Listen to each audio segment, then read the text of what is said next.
The Media Council is pleased to be part of this important conversation, which will have an impact on how the media is prepared to play its role towards and during the general election 2022. It will be the biggest event next year, without saying.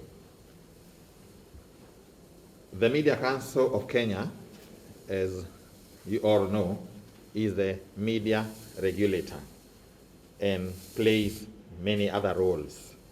The Council is mandated to promote media freedom and advocate for freedom of expression by empowering the media to serve as a watchdog for democratic governance, justice, and the rule of law.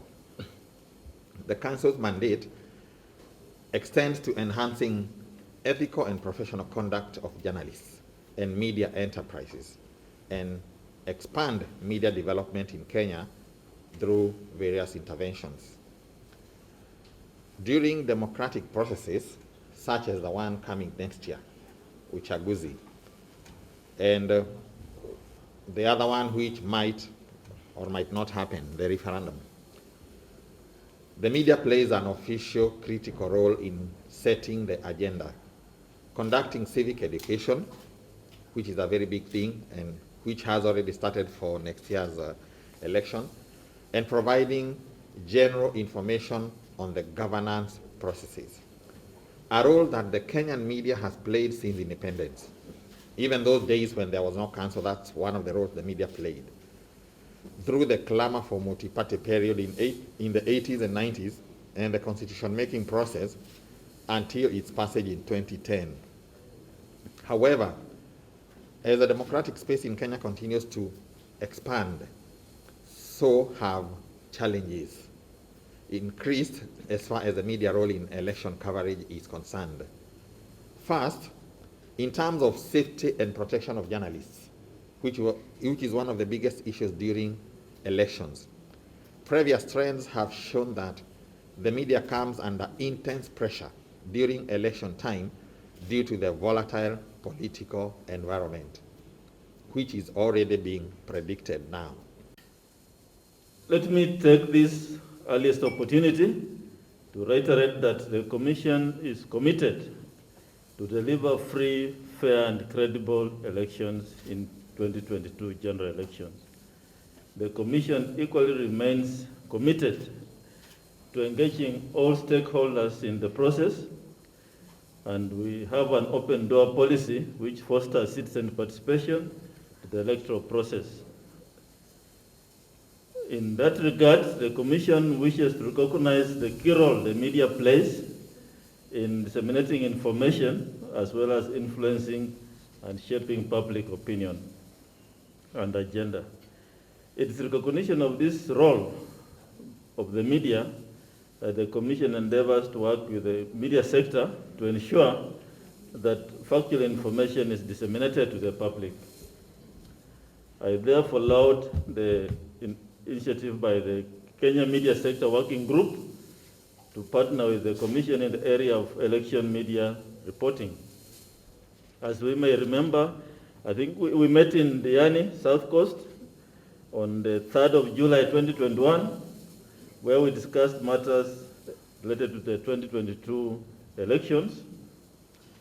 And I'm pleased to note that we are building up from that successful meeting, and I hope that our collaboration today which will result into setting up a joint task force as we move towards the general election, will be of much use to the country.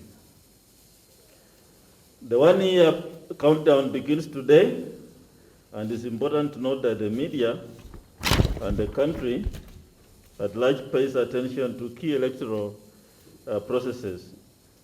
I'll mention a few, but these processes, starting with voter registration, nomination of candidates, campaign period, polling day activities, of course, counting after polling, announcement of results, and electoral dispute resolution. These are areas that I want to take this opportunity to address, but the media is part and parcel of all these processes that the Commission will have to undertake.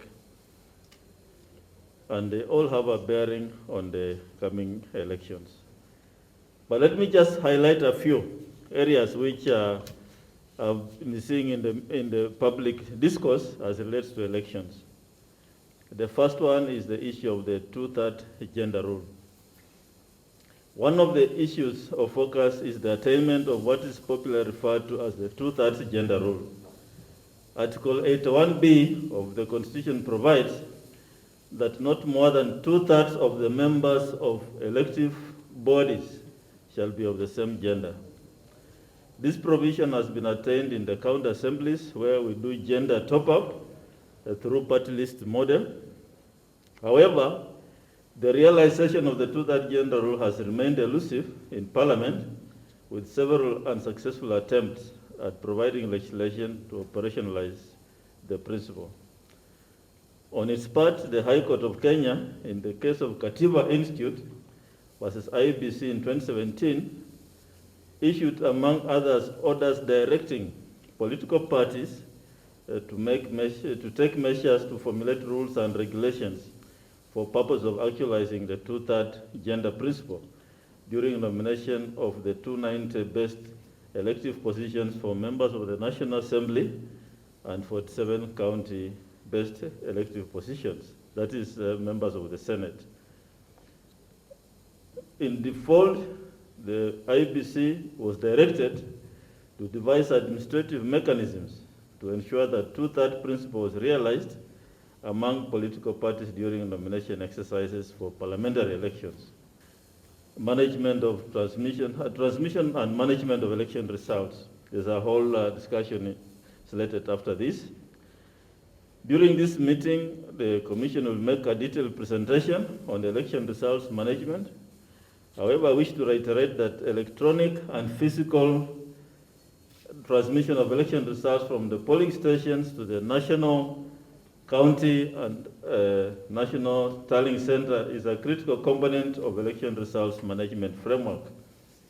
The current election legislation stipulates that elections are conducted and results announced at polling stations.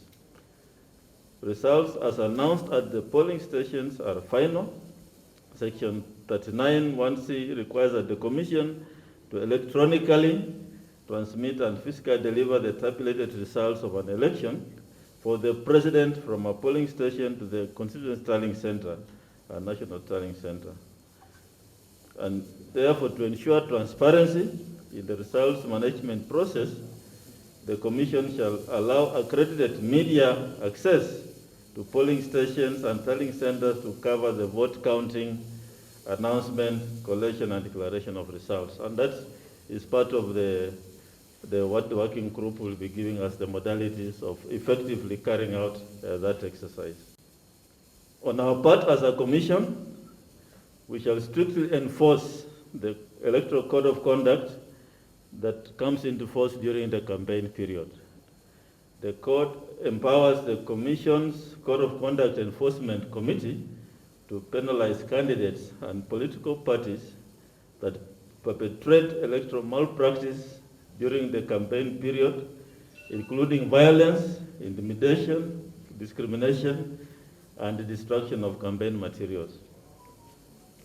In 2017, the aggrieved parties filed a total of 71 complaints, out of which 31 were prosecuted and accused persons found culpable. 2 defaulted the orders of the committee and were disqualified from contesting.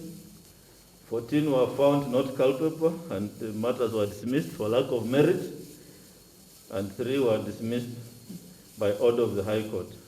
3 were withdrawn, 3 complaints were withdrawn, and 4 stayed by the High Court through judicial review.